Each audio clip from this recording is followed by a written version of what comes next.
Hi everybody, I'm Kathleen Byron. I'm the author of Conversations with Donkey, A Bipolar Journey. Do you like coincidences?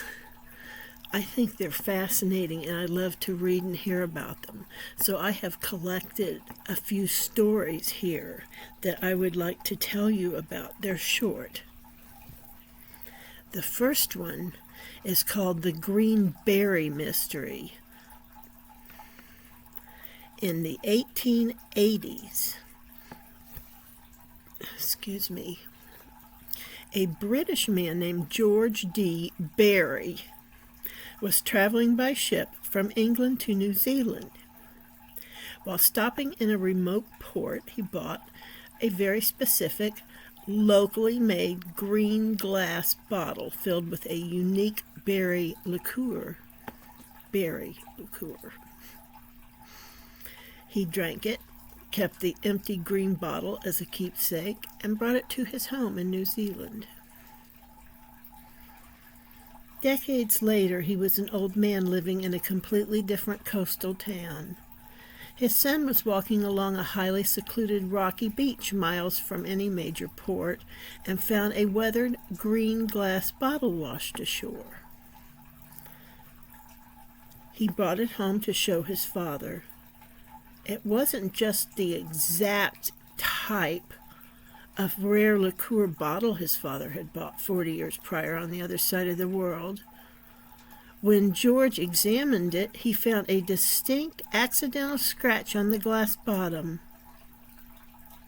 It was the same physical bottle he had thrown overboard into the ocean decades earlier, which had circumnavigated the globe only to wash up at his family's feet.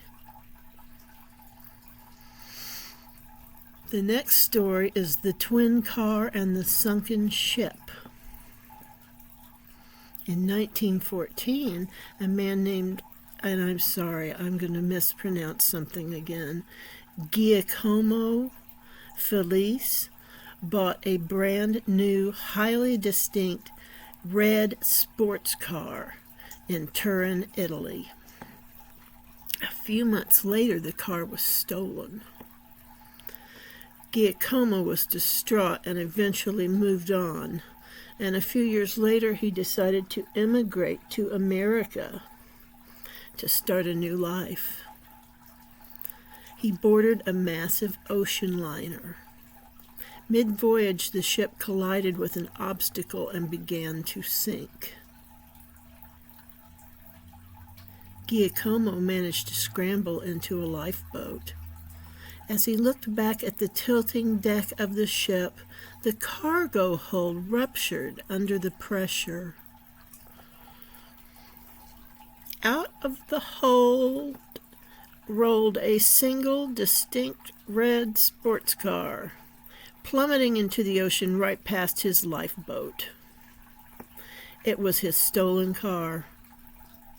The thief had apparently sold it to an international buyer, and by total chance, it had been loaded onto the same transatlantic voyage Giacomo chose to take.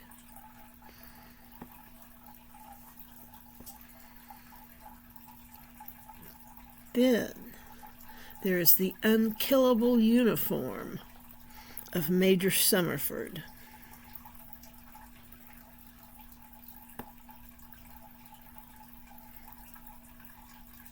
What?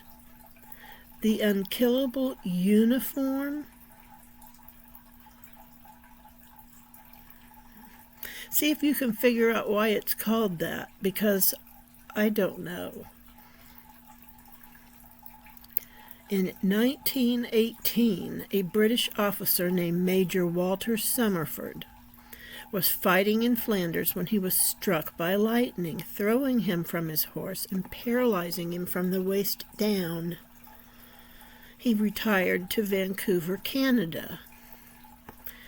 In 1924, while fishing by a river I'm sorry, I should say in 1924 while fishing by a river in his wheelchair, lightning struck the tree he was sitting under, traveling down the trunk and paralyzing the right side of his body. Against all odds, he survived. 2 years later, he recovered some use of his legs and was walking in a local park. In 1930, lightning struck him again, permanently paralyzing him. He died 2 years later. You would think the story ends with his death. It doesn't.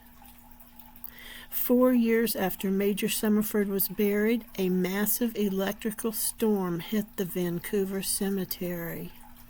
A single lightning bolt shot from the sky and blasted a headstone to splinters.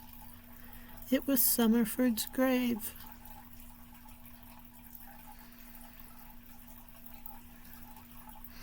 Oh, it's time for me to screw something up again.